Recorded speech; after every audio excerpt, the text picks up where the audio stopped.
నమస్కారం, news vision కు స్వాగతం. ముందుగా వార్తల్లోని ముఖ్యాంశాలు.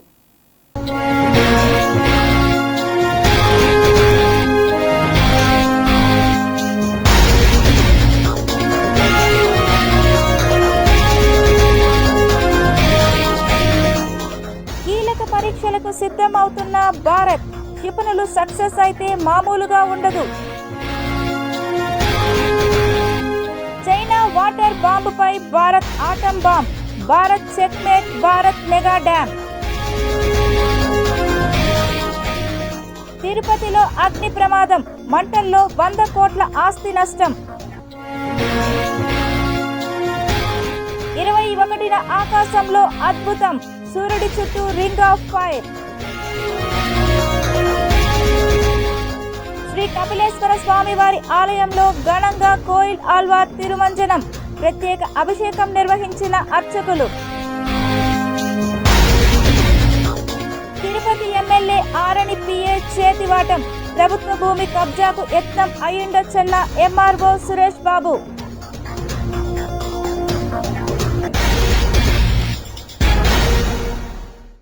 తిరుపతి జిల్లా రేణిగుంట ఎయిర్పోర్ట్ సమీపంలోని ఇండస్ట్రియల్ ఏరియాలో భారీ అగ్ని ప్రమాదం జరిగింది. డెక్సన్ మొబైల్ కంపెనీ పక్కనే ఉన్న మునోత్ గ్రూప్ లిథియం సెల్ యూనిట్లో మంటలు చెలరేగాయి. అర్ధరాత్రి 2:30 గంటల ప్రాంతంలో ఈ ఘటన చోటు చేసుకుంది. వెంటనే అప్రమత్తమైన సిబ్బంది మంటలను అదుపు చేసేందుకు దాదాపు 10 ఫైర్ ఇంజిన్లను రంగంలోకి దించారు. అనంతరం ఘటనా స్థలానికి చేరుకున్న పోలీసులు వివరాలను సేకరిస్తున్నారు. అయితే షార్ట్ సర్క్యూట్ కారణంగా ఈ ప్రమాదం జరిగినట్లు తెలుస్తోంది.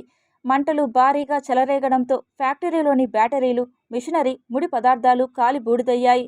ఈ ప్రమాదంలో సుమారు 100 కోట్ల మేర ఆస్తి నష్టం జరిగినట్లు తెలుస్తోంది.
ఈరోజు సుమారుగా 4:34 నిమిషాలకు ఏర్పేడు మండలం వికృతమాలలో గల మునూత్ ఇండస్ట్రీస్ లిమిటెడ్ అండ్ అగ్ని ప్రమాదం సంభవించిందని తిరుపతి అగ్నిమాపక కేంద్రంకు సమాచారం అందిన వెంటనే అగ్నిమాపక కేంద్రంలో గల 2 ఫైర్ ఇంజిన్స్ తీసుకొని ప్రమాద స్థలికి రావడమైంది. ఇక్కడ మంటలు తీవ్రంగా ఉండడం వలన దగ్గరగా గల ఫైర్ ఇంజిన్స్ అంటే కాళహస్తి, నాయుడుపేట, పుత్తూరు, నగిరి, చిత్తూరు, రైల్వే కోడూరు ఇటువంటి ఫైర్ ఇంజిన్స్ మొత్తం అన్ని పిలిపించి 10 ఫైర్ ఇంజిన్స్ పిలిపించి మంటలను పూర్తిగా ఆర్పివేశాము. ఈ అగ్ని ప్రమాదము లిథియం అయాన్ సంబంధించిన కొన్ని కెమికల్స్ వాడడం వలన ఎక్కువగా అగ్ని ప్రమాదం ఒకేసారి స్ప్రెడ్ అయ్యింది. దానివలన ఆర్పడానికి కొంచెం కష్టమైంది. అదే ఇది ఉదయం జరిగింది కాబట్టి ఈ ఉదయం ఆపరేషన్స్, నైట్ ఆపరేషన్స్ ఈ ఇండస్ట్రీలో లేవు కాబట్టి ఎటువంటి ప్రాణ నష్టం జరగలేదు. ఆస్తి నష్టము, కాజ్ ఆఫ్ ఫైర్ సంబంధించిన వివరాలు విచారణ చేసిన తర్వాత ఈరోజు సాయంత్రం వరకు ఒక అంచనాకు రావచ్చని తెలియజేస్తున్నాము. తిరుపతి అగ్నిమాపక కేంద్రం నుంచి assistant district fire officer Kiran Kumar Reddy. Thank you. September 24 నుండి అక్టోబర్ 2వ తేదీ వరకు నిర్వహించనున్న శ్రీవారి సాలకట్ల బ్రహ్మోత్సవాల నేపథ్యంలో టీటీడీ సివిఎస్ఓ మురళీకృష్ణ ఆధ్వర్యంలో టీటీడీ విజిలెన్స్, జిల్లా పోలీసు, టీటీడీ అధికారులతో తిరుమలలోని అన్నమయ్య భవన్లో బుధవారం సాయంత్రం సమన్వయ సమావేశం నిర్వహించారు. రేపు రాబోయే బ్రహ్మోత్సవాలకి కావాల్సిన సెక్యూరిటీ అరేంజ్మెంట్స్ అన్నీ కూడా చాలా కూలంకషంగా చర్చించి తగిన చర్యలు తీసుకోవడం జరిగింది.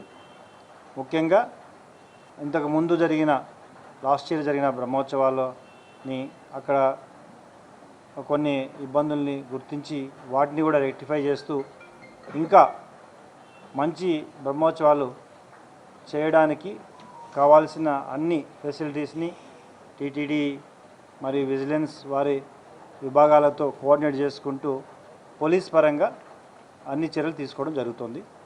ముఖ్యంగా సెక్యూరిటీ పరంగా దాదాపు 3000 పోలీస్ ఫోర్స్ వరకు తిరుమల, మరో 1000 ఫోర్స్ వరకు తిరుపతిలో బ్రహ్మోత్సవాలకి తీసుకురావడం జరుగుతోంది. లాస్ట్ ఇయర్ ఏ విధంగా అయితే బ్రహ్మోత్సవాల్లో ఎటువంటి ఇబ్బందులు కలగకుండా, భక్తులకు ఇబ్బంది కలగకుండా పార్కింగ్ ఫెసిలిటీస్ని, తర్వాత కింద పార్కింగ్ ఫెసిలిటీస్ని ఏర్పాటు చేసాము. అదేవిధంగా రిమైనింగ్ డేస్లో బ్రహ్మోత్సవాలు కాకుండా గరుడోత్సవం రోజు కొన్ని రెస్ట్రిక్షన్స్ పెడుతూ ఉన్నా కానీ ఆర్టీసీ మరియు ఇతర విభాగాలతో కోఆర్డినేట్ చేసుకుంటూ 5 ప్రాంతాల్లో తిరుపతిలో పార్కింగ్, దేవులోకు మరియు ఇతర ప్రాంతాల్లో పార్కింగ్ ఫెసిలిటీస్ ఏర్పాటు చేసి భక్తుల యొక్క దర్శనాలన్నింటినీ కూడా చక్కగా ఆర్గనైజ్ చేసేటటువంటి క్రమంలో వాళ్ళ యొక్క భద్రతకు సంబంధించిన అన్ని విషయాలు ఫారెస్ట్ డిపార్ట్మెంట్ దగ్గర నుంచి సెక్యూరిటీ ఏజెన్సీస్, అదర్ సెక్యూరిటీ ఏజెన్సీస్తో కూడా డిస్కస్ చేసుకొని అందరినీ కూడా సమాయత్తం చేసి అదనంగా కూడా ఫోర్సెస్ని అన్నింటినీ కూడా డిప్లాయ్ చేస్తూ డిప్లాయ్మెంట్ అనేటటువంటి దాన్ని చేయడం జరుగుతుంది.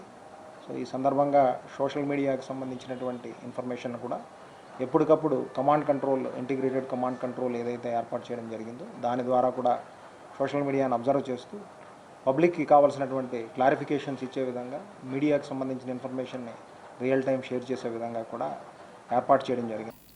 ఆంధ్రప్రదేశ్లో సంచలనం సృష్టిస్తోన్న ఏపీ లిక్కర్ స్కామ్ కేసులో మరో కీలక పరిణామం చోటు చేసుకుంది.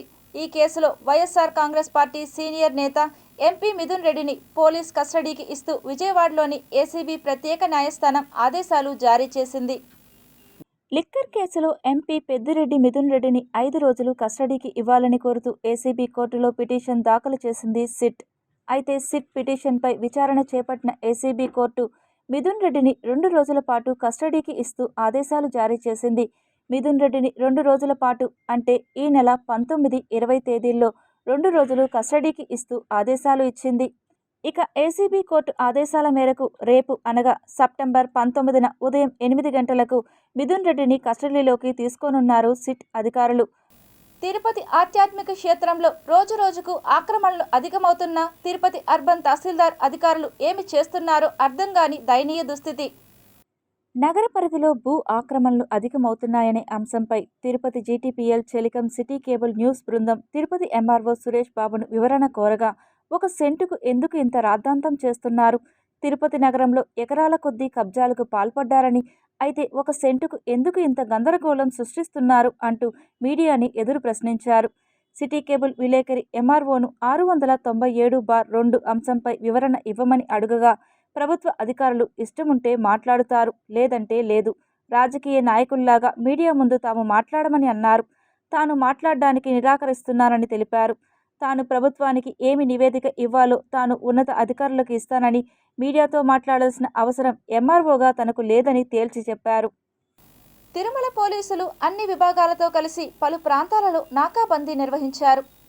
బ్రహ్మోత్సవాల భద్రతలో భాగంగా తిరుమలలో పాప వినాశనము, వేణుగోపాలస్వామి ఏరియా మరియు ఆకాశగంగా ఈ ప్రాంతాల్లో నాకాబందీ కార్యక్రమం నిర్వహించడం జరిగిందని తిరుపతి జిల్లా ఎస్పీ సుబ్బరాయుడు మరియు టీటీడీ సివిఎస్ఓ మురళీకృష్ణ ఆదేశాల మేరకు ఈ కార్యక్రమం పోలీస్, టీటీడీ, ఫైర్, విజిలెన్స్, అదేవిధంగా ఫారెస్ట్ ఫైర్, మిగతా డిపార్ట్మెంట్స్, రెవెన్యూ అందరితో కలిసి క్షుణ్ణంగా తనిఖీలు నిర్వహించడం జరిగింది. ఇందులో 152 షాపుల్ని చెక్ చేయడం జరిగింది. 46 షాపులు ప్రాపర్ లైసెన్సు లేనివిగా గుర్తించామని, 10 మంది ప్రాపర్ డాక్యుమెంట్స్ లేకుండా మా డేటాలో లేని వాళ్ళని ఐడెంటిఫై చేయడం జరిగిందని, ప్రాపర్ డాక్యుమెంట్స్ లేకుండా ఓ 2 వీలర్ని కూడా స్వాధీనం చేసుకున్నాం అన్నారు తిరుమల 2 టౌన్ సిఐ శ్రీరాములు. తిరుమలలో పాప వినాశనము, వేణుగోపాలస్వామి ఏరియా మరియు ఆకాశగంగా ఈ ప్రాంతాల్లో నాకాబందీ కార్యక్రమము నిర్వహించడం జరిగింది.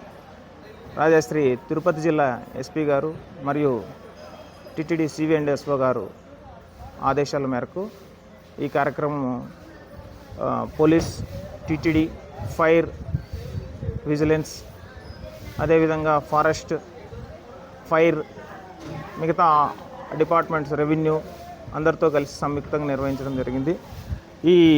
ఈ దీంట్లో దాదాపు 152 షాపుల్ని మనం ప్రెస్ చేసి చెక్ చేయడం జరిగింది. అనుమానిత ప్రాంతాలని బీడీ టీంతో కూడా క్షుణ్ణంగా చర్చించడం జరిగింది. అందులో ఎవరైనా కొత్త వ్యక్తులు ఉన్నారా, అనుమానాస్పద వ్యక్తులు ఉన్నారా అనే విషయంలో అందులో మనకు ఫైండ్ అవుట్ అయిందంటే దాదాపు 46 షాపులు ప్రాపర్ లైసెన్స్ లేనట్లు గుర్తించడం జరిగింది. దాని కన్సర్న్ అథారిటీస్కి ఇన్ఫామ్ చేయడం జరుగుతుంది. తిరుమల తిరుపతి దేవస్థానంపై తన పోరాటం నిర్విరామంగా కొనసాగుతూనే ఉంటుందని కలియుగ ప్రత్యక్ష దైవం శ్రీ వెంకటేశ్వర స్వామి వారికి అపర భక్తుడుగా ఈ గోవిందదాసు అనునిత్యం టీటీడీలో జరుగుతున్న అపచారాలను వెలుగెత్తి చూపేందుకు తాను ఎప్పుడూ పోరాటం చేస్తూనే ఉంటానని, అక్రమ కేసుల ద్వారా తన గళాన్ని అణగదొక్కలేరని టీటీడీ మాజీ పాలక మండలి సభ్యులు భూమన కరుణాకర్ రెడ్డి కూటమి ప్రభుత్వం టీటీడీ పాలక మండలి తీరుపై ఆగ్రహం వ్యక్తం చేశారు. విష్ణుమూర్తికి స్కాంద పురాణంలో రేవాఖండంలో నీ విషయం ఏం చెప్తున్నది అంటే పరమాత్ముడికి పచ్చటి మీసాలున్నాయి అన్నటువంటి విషయాన్ని కూడా మన స్కాంద పురాణమే చెప్పింది అన్నటువంటి విషయాన్ని కూడా మర్చిపోవద్దండి అని చెప్తున్నా. ఈ పెద్దలకి ఓనామాలు కూడా రానటువంటి అజ్ఞానంలో ఆస్తిపరులైనటువంటి టీటీడీ పెద్దలకి విషయం తెలుసుకోకుండా చేసిన తప్పు అనే పొరపాటు అయిపోయింది. శంకు చక్రాలు అనేటువంటివి ధరించిన తర్వాత అది శ్రీ మహావిష్ణువు విగ్రహమే, మనం తప్పు చేసినాము, ఈ రకంగా చేయటం తప్పు అని దాన్ని పక్కకు తీసుకొని వెళ్ళి ఆ శిల్ప కళాశాలలో పెట్టాల్సింది పోయి నా మీద దాడి చేయడానికి ప్రయత్నం చేస్తున్నారే తప్ప ఇక మీ ఇష్టం వచ్చినట్టుగా విగ్రహాలకి మన ఇష్టం వచ్చినట్టుగా మాట్లాడడానికి లేదు. శంకు చక్రాలు ధరించిన తర్వాత శ్రీ మహావిష్ణువు అవుతాడు. త్రిశూలం ధరించినప్పుడు ఖచ్చితంగా ఆయన శివుడే అవుతాడు, మూడో కన్నుతో ఉంటే. అలా కాకుండా ఎవరైనా విగ్రహానికి ఆర్డర్ ఇచ్చేటప్పుడు శివునికి అడ్డనామాలు వద్దు, నిలునామాలతో మాకు కావాలని అంటే అది భగవత్ ప్రతిష్టకు ఉపయోగపడదు, ప్రాణ ప్రతిష్ఠ చేయటానికి లేదు. స్వచ్ఛతా హీ సేవ కార్యక్రమంలో భాగంగా నగరపాలక సంస్థలో పనిచేస్తున్న పారిశుద్ధ కార్మికులకు మెగా మెడికల్ క్యాంపు నిర్వహించడం జరిగిందని కమిషనర్ తెలిపారు. తిరుపతి నగరపాలక సంస్థ కార్యాలయంలో సఫాయి మిత్ర సురక్ష సివిరాస్లో భాగంగా BP, cholesterol, diabetes, thyroid, ECG, echo, cancer వంటి వ్యాధులకు సంబంధించిన అనుభవం కలిగిన వైద్య నిపుణులచే మెడికల్ క్యాంపును నిర్వహించడం జరిగిందని తెలిపారు. పారిశుద్ధ కార్మికులు అందరూ తప్పనిసరిగా ఈ ఉచిత మెడికల్ క్యాంపును సద్వినియోగం చేసుకుని ఆరోగ్యవంతులుగా ఉండాలని పిలుపునిచ్చారు. తిరుపతి నగరాభివృద్ధికి అనునిత్యం శ్రమించే పారిశుద్ధ కార్మికులు ఆరోగ్యవంతులుగా ఉండాలనే ఉద్దేశంతో ఈ క్యాంపు నిర్వహించడం జరిగిందని తెలిపారు. సఫాయి మిత్ర సురక్ష శిబిర్ కింద మన శానిటేషన్ వర్కర్కి, యూడిఎస్ వర్కర్స్కి ఈ మెడికల్ క్యాంప్స్ పెట్టి వాళ్ళ హెల్త్ చెకప్స్, బీపీ, షుగర్, అలాగే క్యాన్సర్ ప్రోన్ ఏమన్నా ఉన్నాయా, డెంటల్ చెకప్స్ ఇవన్నీ కూడా కండక్ట్ చేసి రెఫరల్ కూడా చేయడం జరుగుతుంది. థర్డ్, గ్రీన్ ఉత్సవ్ అంటే గ్రీనరీని పెంచి దాన్ని కాపాడుకోవడం ప్రతి ఒక్కరి బాధ్యత కాబట్టి మన పరిసరాల్లో ఈ గ్రీన్ అండ్ క్లీన్ ఏరియాస్గా మనం మెయింటైన్ చేయాలనే ఉద్దేశంతో ఈ కార్యక్రమం చేపడుతుంది. సో ఈ స్వచ్ఛతా హీ సేవ ప్రోగ్రాంలో ప్రతి ఒక్కరూ పాల్గొనాలని. చిత్తూరు జిల్లా అటవీ శాఖ అధికారిగా సుబ్బురాజు గురువారం చిత్తూరు డిఎఫ్ఓ కార్యాలయంలో బాధ్యతలు చేపట్టారు. చిత్తూరు జిల్లా డిఎఫ్ఓగా భరణిని రాష్ట్ర ప్రభుత్వం బదిలీ చేయడంతో ఆయన స్థానంలో సుబ్బురాజును నియమిస్తూ ఉత్తర్వులు జారీ చేశారు. ఈ మేరకు సుబ్బురాజు చిత్తూరు జిల్లా అటవీ శాఖ అధికారిగా బాధ్యతలు చేపట్టారు. డిఎఫ్ఓగా బాధ్యతలు స్వీకరించిన సుబ్బురాజును చిత్తూరు అటవీ రేంజ్ అధికారులు థామస్ తదితరులు కలిసి శుభాకాంక్షలు తెలిపారు. Given with a very great responsibilities, and I'll fulfill all of the responsibilities with the utmost respect and responsibilities, and I'll deliver my best, and whatever the support from the public or the press, I am expecting the same from you also in the future also, and we'll try to solve all the ongoing issues, the elephant issues and human animal conflict in this district. We'll try to resolve and try to find a sustainable solution in these upcoming days. Shri Kapileswara స్వామివారి ఆలయంలో ఘనంగా కోయిల్ ఆల్వార్ తిరుమంజనం కార్యక్రమాన్ని నిర్వహించారు. తిరుపతి శ్రీ కపిలేశ్వర స్వామివారి ఆలయంలో గురువారం ఉదయం కోయిల్ ఆల్వార్ తిరుమంజనం ఘనంగా నిర్వహించారు. ఈ సందర్భంగా ఉదయం సుప్రభాతంతో స్వామివారిని మేల్కొలిపి అభిషేకం నిర్వహించారు. ఆ తరువాత ఉదయం 11:30 నుండి మధ్యాహ్నం 3 గంటల వరకు కోయిల్ ఆల్వార్ తిరుమంజనం జరిగింది. ఈ సందర్భంగా గర్భాలయం, ధ్వజస్తంభం, ఉప ఆలయాలు, ఆలయ పరిసరాలను శుద్ధి చేశారు. ఈ కార్యక్రమంలో TTD deputy EO Nagaratna, superintendent KP Chandrasekhar, ఆలయ అర్చకులు పాల్గొన్నారు. శ్రీ కపిలేశ్వరాలయంలో శ్రీ కామాక్షి అమ్మవారి నవరాత్రి ఉత్సవాలు సెప్టెంబర్ 22 నుండి అక్టోబర్ 2వ తేదీ వరకు వైభవంగా జరగనున్నాయి. ఈ సందర్భంగా శ్రీ కామాక్షి అమ్మవారు ఒక్కో రోజు ఒక్కో అవతారంలో భక్తులకు దర్శనమివ్వనున్నారు. ఇందుకోసం ఆలయంలో విస్తృతంగా ఏర్పాట్లు జరుగుతున్నాయి. నవరాత్రి ఉత్సవాలకు సెప్టెంబర్ 22న సాయంత్రం 6 గంటల నుండి రాత్రి 8 గంటల వరకు గణపతి పూజ, పుణ్యాహవచనం, అంకురార్పణ, నవకలశ స్థాపన, వాస్తు పూజ నిర్వహిస్తారు. ఇందులో భాగంగా సెప్టెంబర్ 23న శ్రీ కామాక్షిదేవి, సెప్టెంబర్ 24న శ్రీ ఆదిపరాశక్తి, సెప్టెంబర్ 25న మావడి సేవ అలంకారం, సెప్టెంబర్ 26న శ్రీ గాయత్రి అలంకారం, సెప్టెంబర్ 27న బాలా త్రిపుర సుందరి, సెప్టెంబర్ 28న శ్రీ మహాలక్ష్మి అమ్మవారు, సెప్టెంబర్ 29న శ్రీ అన్నపూర్ణాదేవి, సెప్టెంబర్ 30న శ్రీ మహిషాసురమర్దిని, అక్టోబర్ 1న శ్రీ సరస్వతీదేవి, అక్టోబర్ 2న శ్రీ శివపార్వతుల అలంకారంలో అమ్మవారు భక్తులకు దర్శనమిస్తారు. అక్టోబర్ 2న చివరి రోజు శ్రీ అభయహస్త ఆంజనేయ స్వామివారి ఆలయ ప్రాంగణంలో సాయంత్రం 6 గంటలకు పార్వేట ఉత్సవం నిర్వహిస్తారు. ఈ సందర్భంగా టీటీడీ హిందూ ధర్మ ప్రచార పరిషత్, అన్నమాచార్య ప్రాజెక్ట్ ఆధ్వర్యంలో భక్తి సంగీతం, దేవి భాగవతంపై పురాణ ప్రవచనం, లలిత సహస్రనామ పారాయణం కార్యక్రమాలు నిర్వహిస్తారు. తిరుమల వెళ్లే భక్తులకు టీటీడీ గుడ్ న్యూస్ చెప్పింది. తిరుమల శ్రీవారి ఆర్జిత సేవల డిసెంబర్ నెల కోటాను టీటీడీ ఆన్లైన్ ద్వారా ఇవాళ ఉదయం 10 గంటలకు విడుదల చేశారు. ఈ సేవా టికెట్ల ఎలక్ట్రానిక్ డిప్ కోసం 20వ తేదీన ఉదయం 10 గంటల వరకు భక్తులు నమోదు చేసుకోవచ్చు అని తెలిపింది. అలాగే అంగప్రదక్షిణ టోకెన్లు కూడా ఆన్లైన్లో లక్కీ డీ ద్వారా కేటాయించనున్నట్లు పేర్కొన్నారు. ఈ టికెట్లు, టోకెన్లను పొందిన వారు సెప్టెంబర్ 20వ తేదీ నుంచి 22వ తేదీ మధ్యాహ్నం 12 గంటల లోపు డబ్బులు చెల్లించిన వారికి టికెట్లు మంజూరు చేస్తారు. అయితే సెప్టెంబర్ 22వ తేదీన ఉదయం 10 గంటలకు కళ్యాణోత్సవం, ఊంజల్ సేవ, ఆర్జిత బ్రహ్మోత్సవం, సహస్ర దీపాలంకార సేవ టికెట్లను కూడా తిరుమల తిరుపతి దేవస్థానం బోర్డు విడుదల చేయనుంది. అలాగే మధ్యాహ్నం 3 గంటలకు వర్చువల్ సేవా టికెట్లను కూడా కేటాయించనున్నారు. తిరుమలలో భక్తుల రద్దీ కొనసాగుతోంది. ప్రస్తుతం స్వామివారి దర్శనానికి వచ్చిన భక్తులతో కంపార్ట్మెంట్లన్నీ నిండి శిలాతోరణం వరకు క్యూలైన్ ఉన్నట్లు టీటీడీ తెలిపింది. క్యూలైన్లో ఉండి టోకన్లు లేని భక్తులకు శ్రీవారి దర్శనం జరిగేందుకు 18 గంటల సమయం పడుతుందని పేర్కొంది. కొత్తగా క్యూలైన్లోకి వెళ్లే భక్తులకు స్వామివారి దర్శనానికి 20 నుంచి 24 గంటల సమయం పడుతుందని వెల్లడించింది. టైమ్ స్లాట్ టోకెన్లు ఉన్న భక్తులకు సర్వదర్శనానికి 4 నుంచి 6 గంటల సమయం పడుతుందని, 300 రూపాయల స్పెషల్ దర్శనానికి సుమారు 3 నుంచి 4 గంటల సమయం పడుతుందని టీటీడీ తెలిపింది. నిన్న బుధవారం 68,213 మంది భక్తులు స్వామివారిని దర్శించుకోగా హుండీ ఆదాయం 2,86,00,000 వచ్చింది. 29,410 మంది భక్తులు తల నీలాల మొక్కులు చెల్లించుకున్నారు. ఈఎస్ఐ ప్రయోజనాలను సద్వినియోగం చేసుకోండని తిరుపతి ఈఎస్ఐ ఆసుపత్రి medical superintendent doctor Shyam Babu, RMO Prasad పిలుపునిచ్చారు. కుప్పం మున్సిపల్ కార్యాలయం ఆవరణలో బుధవారం తిరుపతి కార్మిక రాజ్య బీమా ఈఎస్ఐ ఆసుపత్రి medical superintendent doctor M Shyambabu ఆధ్వర్యంలో మెడికల్ క్యాంపు నిర్వహించారు.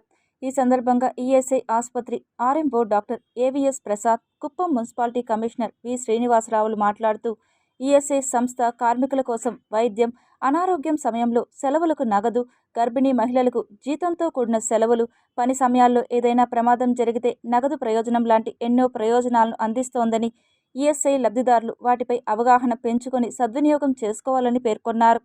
ఈ సందర్భంగా కార్యాలయంలో స్థానికంగా పనిచేసే కార్మికులకు, ఈఎస్ఐ లబ్ధిదారులకు ఆసుపత్రి డాక్టర్లు వైద్య సేవలు అందించారు. రక్త పరీక్షలు, ఈసీజీ పరీక్షలు చేసి అవసరమైన వారికి ఆసుపత్రికి రావాలని సూచించారు. ఈ వైద్య శిబిరంలో RMO doctor AVS Prasad, municipal commissioner V Srinivasarao, ఇతర doctors K Balaji, PS Chandana, G Nagendra, Ayush Srilatha, స్థానిక panel doctor Raja Ramesh, head నర్సులు పి సరస్వతి, విజయ నిర్మల, కన్సల్టెన్సీ ప్రతినిధి ఎంవి విజయ్ కుమార్, వైద్య సిబ్బంది పి హేమలత, దివ్యభారతి, విజయన్, రామాంజులు, నరసింహులు, ఇందిర తదితరులు పాల్గొన్నారు.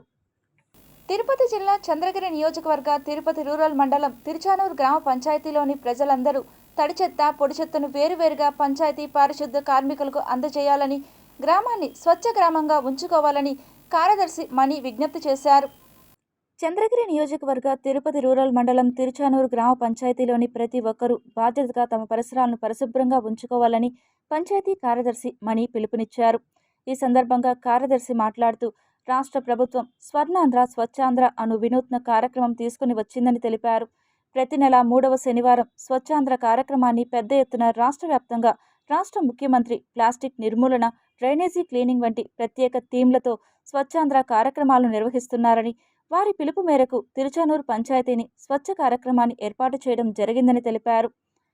ప్రస్తుతం పంచాయతీలో చెత్త అన్నది పెద్ద సమస్యగా మారిపోయిందని, ప్రజలందరూ తమ సిబ్బందికి తడి చెత్త పొడి చెత్త వేరువేరుగా ఇవ్వాలని విజ్ఞప్తి చేశారు. అక్టోబర్ 2 నుండి ప్రజలు అవగాహన కల్పిస్తామని, తమ పరిసరాలను పరిశుభ్రంగా ఉంచుకోని ఎడల అపరాధ రుసుము విధిస్తామని అన్నారు. మీ పరిసరాల్లోని చెత్తనంతా ఒకే చోట వేయడం వలన పెద్ద మొత్తంలో చెత్త పేరుకుపోయి చుట్టుపక్కల ప్రజలకు అనేక అనారోగ్య సమస్యలు తలెత్తడం జరుగుతుందని, ప్రతి ఒక్కరూ కూడా తమ ఇల్లే కాకుండా తమ పరిసరాలను కూడా పరిశుభ్రంగా ఉంచుకోవాలని అవగాహన రావాలని కోరారు. ప్లాస్టిక్ కవర్లు, బాటిళ్లు వంటి వేస్టేజ్ వలన డ్రైనేజ్ మూసుకుపోవడం, నీరు పోలేని పరిస్థితి అవుతుందని, దోమలు కూడా విపరీతంగా పెరిగిపోతాయని అన్నారు. ప్రతి ఒక్కరూ తమ బాధ్యతగా చెత్తను వేరు చేసుకొని చుట్టుపక్కల కూడా చెత్త నిల్వ ఉండకుండా చూసుకోవాలని, అప్పుడే గ్రామం కూడా బాగుంటుందని చెప్పారు.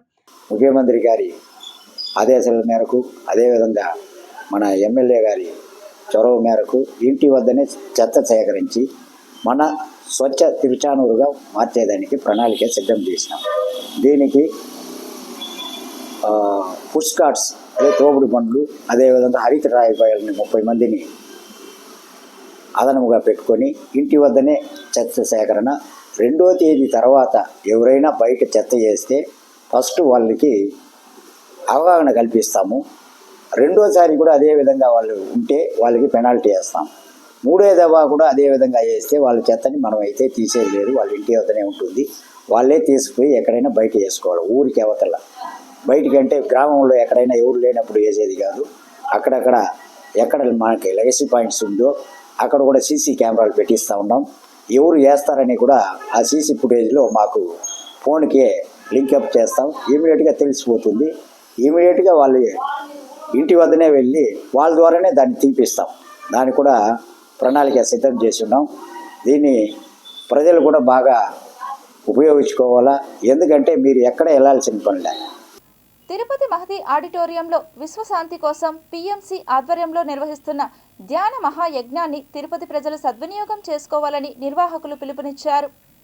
16వ తేదీ సెప్టెంబర్ నుంచి ప్రపంచ శాంతి కోసరం ధ్యాన మహాయజ్ఞం మహతి ఆడిటోరియంలో నిర్వహిస్తున్నాం. తిరుపతి స్పిరిచువల్ సొసైటీ ఆధ్వర్యంలో పిఎంసి అంటే పిరమిడ్ మెడిటేషన్ ఛానల్ వారు, పిరమిడ్ స్పిరిచువల్ సొసైటీ మూమెంటు కలిసి ఈ కార్యక్రమాన్ని ఏర్పాటు చేస్తూ ఉన్నాం.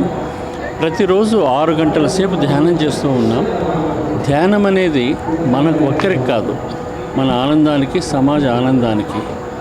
ఇక్కడ విశేషం ఏమిటంటే ఆంధ్రప్రదేశ్, తెలంగాణ, కర్ణాటక, తమిళనాడు, ఢిల్లీ ఇట్లా ప్లేసుల నుంచి వచ్చి సుమారు 5,000 మంది ప్రతిరోజు ధ్యానం చేస్తూ ఉన్నాము. అంతమందికి ఉచితంగా మేము భోజనాలు కూడా ఏర్పాటు చేస్తూ ఉన్నాము. ప్రభుత్వ మెడికల్ కాలేజీల ప్రైవేటీకరణకు నిరసనగా 19న జరిగే చలో మెడికల్ కాలేజ్ కార్యక్రమాన్ని విజయవంతం చేయాలని తిరుపతి నియోజకవర్గ వైకాపా సమన్వయకర్త భూమన అవినయ్ రెడ్డి పిలుపునిచ్చారు. అదేవిధంగా విద్యార్థులు, యువత పెద్ద ఎత్తున ఆ మెడికల్ కళాశాలల వద్దకు చేరుకొని ఇప్పటికే 5 మెడికల్ కళాశాలలు కూడా పూర్తి చేసి ప్రజలకు కూడా అందుబాటులోకి తీసుకొచ్చిన విషయం మనకు అందరికీ కూడా తెలిసిందే. మిగిలిన 12 మెడికల్ కళాశాలలు కూడా 50, 60, 70% పనులు కూడా పూర్తి కావస్తున్నటువంటి నేపథ్యంలో ఈ రోజున అవి ప్రైవేటీకరణ చేయడం చాలా దారుణమైనటువంటి సంఘటన. ఇప్పటికైనా కూడా ఈ ప్రభుత్వం ఈ ప్రైవేటీకరణ ఆలోచన మానుకోవాలని చెప్పి రేపు 19వ తేదీ మా యువజన విభాగం వర్కింగ్ ప్రెసిడెంట్ శ్రీ భూమన అమరయ్య గారి నేతృత్వంలో మేమందరం కూడా అక్కడికి చేరుకొని పెద్ద ఎత్తున నిరసన కార్యక్రమాలు తెలియజేసి ప్రభుత్వం మెడలు వంచైనా సరే ఈ ప్రైవేటీకరణను అడ్డుకునే విధంగా మేము ఈ ప్రభుత్వం ముందుకు రావాలని చెప్పి కూడా పెద్ద ఎత్తున నిరసన తెలియజేస్తున్నాం. ఎస్వి విశ్వవిద్యాలయం సెనెట్ హాల్లో role of culture and building nationalism మీద అవగాహన కార్యక్రమాన్ని నిర్వహించారు. ఎస్వి విశ్వవిద్యాలయంలోని సెనెట్ హాల్లో నిర్వహించిన ఈ కార్యక్రమానికి విశ్వవిద్యాలయ విద్యార్థులు, అనుబంధ సంస్థల విద్యార్థులు పాల్గొన్నారు. ఈ కార్యక్రమ ముఖ్య ఉద్దేశం మన సంస్కృతి, సాంప్రదాయాలను, కళలను ఎలా కాపాడుకోవాలో, వివేకానందుడి స్ఫూర్తితో భవిష్యత్తులో విద్యార్థులు ఎలా మెలగాలో తెలియజేస్తూ ఉపన్యాసకులు తమ ప్రసంగాన్ని విద్యార్థులకు వినిపించారు. విశ్వవిద్యాలయం directorate of student welfare and cultural affairs ఆధ్వర్యంలో ఈరోజు role of culture in building nationalism అనే దీని మీద కార్యక్రమం నిర్వహించడం జరిగింది. ఈ లెక్చరల్ టాక్ ఈరోజు వెంకటేశ్వర విశ్వవిద్యాలయం విద్యార్థులకు, అనుబంధ కళాశాల విద్యార్థులకు ఏర్పాటు చేయడం జరిగింది. దీని ముఖ్య ఉద్దేశం ఏంటంటే కల్చరల్ నేషనలిజం అంటే మన సంస్కృతి సాంప్రదాయాల్ని, మన వారసత్వాల్ని, అదేవిధంగా మన కళల్ని ఏ విధంగా కాపాడుకోవాలి, రాబోయే తరానికి ఏ విధంగా దీన్ని అందించాలి అనే ఒక ముఖ్య ఉద్దేశం మీద ఈ కార్యక్రమం ఏర్పాటు చేయడం జరిగింది. రేషన్ షాపుల్లో రేషన్దారుడు నిత్యావసర సరుకులు తీసుకునే సమయభావం తగ్గించడం కోసం రాష్ట్ర ప్రభుత్వం అత్యాధునికమైన నూతన ఈ-పాస్ మిషన్లను అందుబాటులోకి తీసుకుని వచ్చిందని తిరుపతి జిల్లా పౌర సరఫరాల శాఖ అధికారి శేషాచలం రాజు పేర్కొన్నారు. రాష్ట్ర ప్రభుత్వం పౌర సరఫరాల శాఖలో అవినీతి అక్రమాలకు చెక్ పెట్టడానికి ఇప్పటికే అనేక చర్యలను చేపట్టింది. అందులో భాగంగా తొలి విడతలో స్మార్ట్ కార్డులను వినియోగదారులకు పంపిణీ చేశారు. తర్వాత రేషన్ దుకాణాల్లో రేషన్దారుడు పాత మిషన్లో రేషన్ కార్డు నమోదు చేశాక కార్డుదారుని వేలిముద్ర తీసుకునేవారు. దీనివల్ల సమయం అధికమవడంతో కార్డుదారులు ఇబ్బంది పడేవారు. కొన్ని సందర్భాల్లో సర్వర్ సమస్యలు ఉత్పన్నమయ్యేవి. రాష్ట్ర ప్రభుత్వం సమస్యను గుర్తించి నూతన ఈ-పాస్ మిషన్లను జిల్లాలకు అందజేసింది. ఇప్పుడు స్మార్ట్ కార్డులోని క్యూఆర్ స్కాన్ చేసిన వెంటనే స్వైపింగ్ చేసిన డీలర్లకు సులువుగా వివరాలను వెంటనే కార్డులోని కుటుంబ సభ్యుల పేర్లు కనిపిస్తాయని, ఈ-పాస్ పరికరాలు కూడా మొబైల్ ఫోన్ లాగా పనిచేస్తాయని, ఇందులో సిమ్ కార్డు రీఛార్జ్ చేసుకోవడం వల్ల నెట్వర్క్ సమస్య తలెత్తకుండా ప్రభుత్వం చర్యలు చేపట్టింది. తిరుపతి జిల్లా పౌర సరఫరాల శాఖ అధికారి మాట్లాడుతూ ఈ-పాస్ మిషన్లను అక్టోబర్ 2 నుంచి పూర్తి స్థాయిలో రేషన్ దుకాణంలో పనిచేస్తాయని తెలిపారు. ప్రస్తుతం జిల్లాకు దాదాపు 1457 మిషన్లు వచ్చాయని, వీటిని ఇప్పటికే 95% అందజేశానని, మిగిలినవి త్వరలో అందజేస్తామని చెప్పారు. రేషన్ దుకాణాల్లో ఇతర కార్డుదారుల వల్ల రేషన్ బియ్యం సరిపోవడం లేదని తమ దృష్టికి వచ్చిందని జిల్లా అధికారులతో సంప్రదించి అదనంగా రేషన్ బియ్యాన్ని అందజేస్తామని వెల్లడించారు. మనకు ప్రభుత్వము మన టోటల్ 1457 ఎఫ్ఈ షాపు ఉన్నాయి. అవి ఇంత మునుపు 1915లో ఈ-పాస్ మిషన్లు ఇచ్చారు. దాని తర్వాత ఇప్పుడు వాటి ప్లేస్లో కొత్తవి ఇచ్చారు. అంటే మన ఆండ్రాయిడ్ ఫోన్ లాగా ఇప్పుడు 1457 ఇచ్చారు. ప్రస్తుతానికి 967 ఏమో అయిపోయినాయి. మిగతాన్ని కూడా ఒక 3 రోజులు 4 రోజుల లోపల ఇచ్చేస్తాము. దాని ద్వారా అంటే ఇంత మునుపు మనకు అవి సరిగ్గా పనిచేయలేదు, రోజు ఉండేటివి రిపేర్స్. ఇప్పుడు లేకుండా మన ఆండ్రాయిడ్ ఫోన్ లాగానే టచ్ స్క్రీన్ మాత్రం ఉంటుంది. దాంతో తొందరగా స్పీడ్గా అవుతుందని కోరుకుంటున్నామండి. Thank you. స్మార్ట్ కార్డు వచ్చేసి ప్రస్తుతానికి 85% అయినాయి. ఇంకా ఒక 80,000 ఉన్నాయి. అవి కూడా ఒక 3 డేస్లో 4 డేస్లో అయిపోవాలని తహసీల్దార్లకంతా ఇంటిమేషన్ ఇచ్చారండి. అవి కూడా అయిపోతుంది. రాష్ట్ర విద్యుత్ జేఏసీ ఇచ్చిన దశల వారీ ఆందోళన కార్యక్రమాల పిలుపు మేరకు తిరుపతి ఏపీఎస్పీడీసీఎల్ కార్పొరేట్ ఆఫీస్ ప్రధాన ద్వారం వద్ద భోజన విరామ సమయంలో ధర్నా చేపట్టారు. ఈ ధర్నా కార్యక్రమంలో డిస్కమ్ జేఏసీ నాయకులు మరియు సుమారుగా 200 మంది కార్మికులు పాల్గొన్నారు. వీరిని ఉద్దేశించి డిస్కమ్ జేఏసీ చైర్మన్ వి దేవేంద్రరెడ్డి మాట్లాడుతూ మేనేజ్మెంట్ అవలంబిస్తున్న ఏకపక్ష ధోరణిని ఎండగట్టారు. న్యాయమైన కోరికలను గత 3 రోజుల నుంచి ప్రారంభమైన ఈ నిరసన కార్యక్రమాలు ఈరోజు 4వ రోజు చేరుకుంది. రిలే హంగర్ స్ట్రైక్ రేపటి నుంచి స్టార్ట్ అవుతుంది. ఉదయం నుంచి సాయంత్రం వరకు. మరి పెండింగ్ డిఏలను దాదాపుగా 5 పెండింగ్ డిఏలు ఉన్నాయి. జేఎల్ఎం గ్రేడ్ 2లు చాలా అసూలు బాస్తున్నారు, ప్రమాదాలకు గురవుతున్నారు. వారి కారుణ్య నియామకాల్లో లేట్ జరుగుతూ ఉంది. వారికి అదేవిధంగా రెగ్యులర్ చేయాల్సిన ఆవశ్యకత ఉంది. కొత్త సర్వీస్ రూల్స్ పెట్టి వారిని అభద్రతాభావానికి గురి చేస్తూ చాలా ఇబ్బందులు పెడుతున్నారు. తిరుపతి శ్రీ తాతయ్యగుంట గంగమ్మ ఆలయంలో జూలై, ఆగస్టు, సెప్టెంబర్ 3 నెలలకు గాను భక్తులు అమ్మవారికి సమర్పించిన శాశ్వత హుండీ లెక్కింపులో భాగంగా 37,98,421 రూపాయల నగదు, బంగారు 20 గ్రాముల 850 మిల్లీగ్రాములు గంగమ్మ తల్లికి సమర్పించినట్లు చైర్మన్ మహేష్ యాదవ్ తెలిపారు. ఈరోజు తిరుపతి గంగమ్మ తల్లి ఆలయంలో నూతనంగా ఎన్నుకోబడిన పాలకవర్గం సమక్షంలో అదేవిధంగా ఎండోమెంట్ డిపార్ట్మెంట్ సంబంధించిన అధికారులు, ఈస్ట్ పోలీస్ స్టేషన్ సిబ్బంది, సప్తగిరి గ్రామీణ బ్యాంకు సిబ్బంది సమక్షంలో సర్లా గారు నిర్వహిస్తున్నటువంటి సేవా కుటుంబం సభ్యుల ఆధ్వర్యంలో ఈరోజు అమ్మవారి హుండీ లెక్కింపు జరుగుతుంది. ఇది ప్రతి 3 నెలలకు ఒకసారి హుండీ లెక్కింపు జరుగుతుంది. Tirupati bullion gold jewellery and silver merchants association సమాచారం మేరకు తిరుపతి లోకల్ బులియన్ మార్కెట్లో బంగారం, వెండి ధరలు ఇలా ఉంటాయి. 24 క్యారెట్ల బంగారం 10 గ్రాముల ధర 1,13,770 రూపాయలు. 22 క్యారెట్ల బంగారం 1 గ్రాము ధర 10,229 రూపాయలు. వెండి 1 కేజీ ధర 1,32,400 రూపాయలు.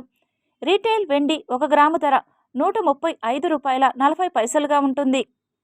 వార్తలు ముగించే ముందు ముఖ్యాంశాలు మరోసారి చూద్దాం.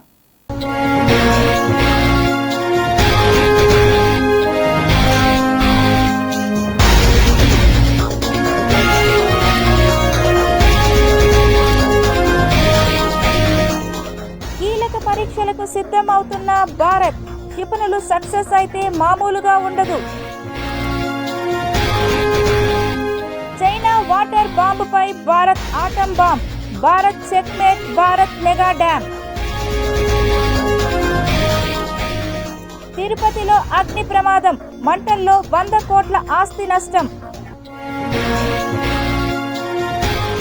21న ఆకాశంలో అద్భుతం. సూర్యుడి చుట్టూ ring of fire. Shri Kapileswara Swami వారి ఆలయంలో ఘనంగా కోయిల్ ఆల్వార్ తిరుమంజనం. ప్రత్యేక అభిషేకం నిర్వహించిన అర్చకులు. తిరుపతి ఎమ్మెల్యే ఆరణి పిఏ చేతివాటం. ప్రభుత్వ భూమి కబ్జాకు యత్నం అయ్యుండొచ్చన్న ఎంఆర్ఓ సురేష్ బాబు.